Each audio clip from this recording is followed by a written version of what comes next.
In this video we have some applications and extensions regarding arithmetic sequences. So here are the two problems. You can try these, pause the video, and then I'll be back. Okay, let's look at the first problem. We have an amphitheater has 35 seats in the first row, 37 in the second, 39 in the third, and so on. So you look at this, it's an arithmetic sequence. First term is 35. You can see each time it increases by 2, so the common difference, or D, is 2. There are 27 rows altogether. How many can the amphitheater seat? So we could solve this problem by simply listing all 27 rows here.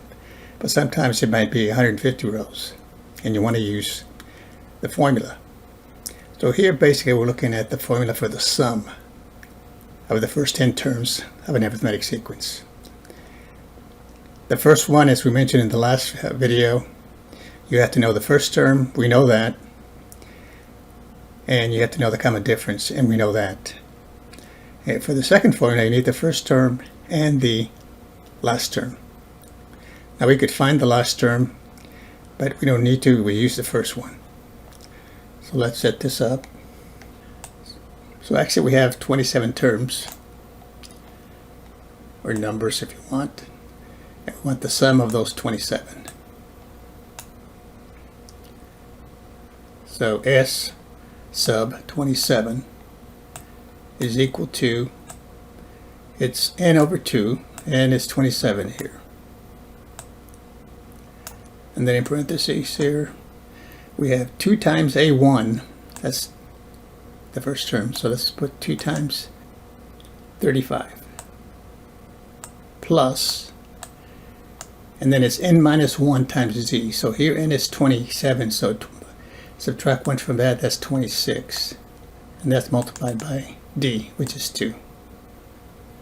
So the answer to this then will give us the number of seats. How many can the amphitheater seat?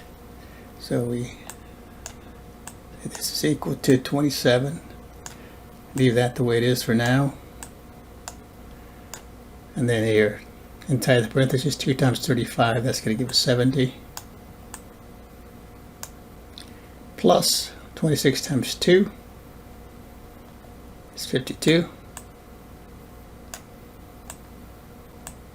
We got 27 over 2. And we add the 70 and the 52 is 122.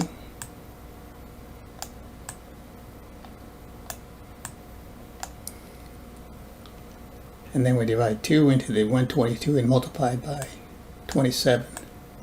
Or multiply by 27 and then divide by 2. Either way, we get 1647. So 1,647 seats is what the amphitheater has. Let's go to the next one. Is how many rows are there in the corner section of a stadium containing 2,040 seats? If the first row has 10 seats, successive row has 4. So again, it's an arithmetic sequence where the first term is 10, the next one is 14, and we keep adding 4. D is the common difference. Now in this one's kind of like the last one, except in this one they give you the total number of seats. You know that already. What we don't know is n, the number of rows. But we're going to use the same formula. And I'll go ahead and work it up here. So S sub n, and in this case n represents the number of rows, will be n over 2 times, and then it's 2 times the first term, which is 10, plus, and then it's n minus 1 times d.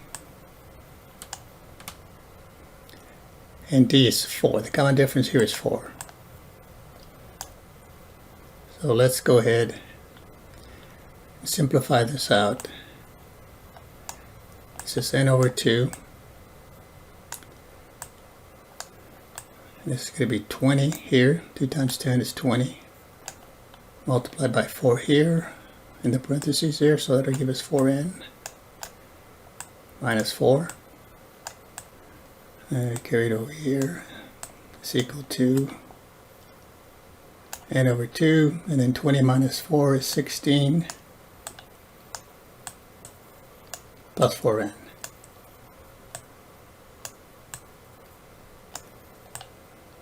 Now we can multiply through by n over 2.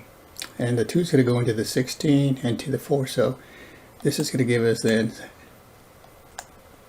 2 into 16 is 8 times n will give us 8n. Plus, and then 2 goes into 4 2 times.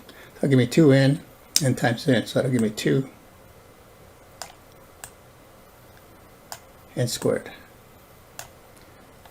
And remember, this represents the total number of seats, which is given to be 2040. That's S of n. So here we're looking for n. I'm going to divide everything by 2 here. So that'll give us n squared. And then I'm going to rearrange the terms. So divide everything by 2 here in this equation. 2's cancel there, and then 2 into 8n will give us 4n. And then I bring this over to this side.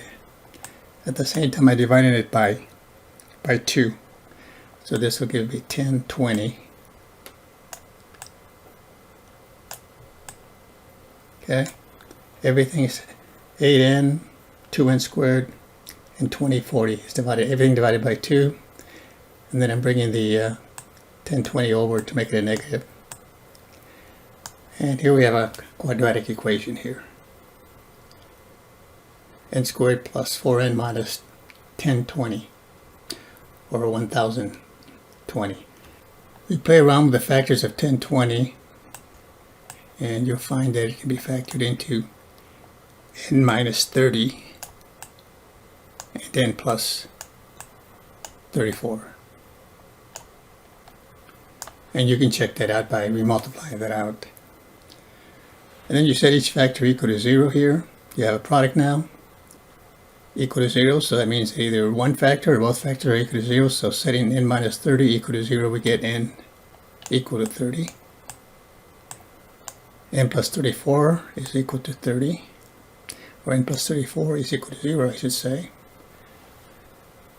when n is equal to negative 34. So we have two possible solutions here. N can either be 30 or it can be negative 30, negative 34. N can be 30 or n can be negative 34. But of course we can't have a negative number of rows. So it makes sense, and we have to reject the negative 34 and say that the number of rows is 30. Thanks for watching. We'll see you next time.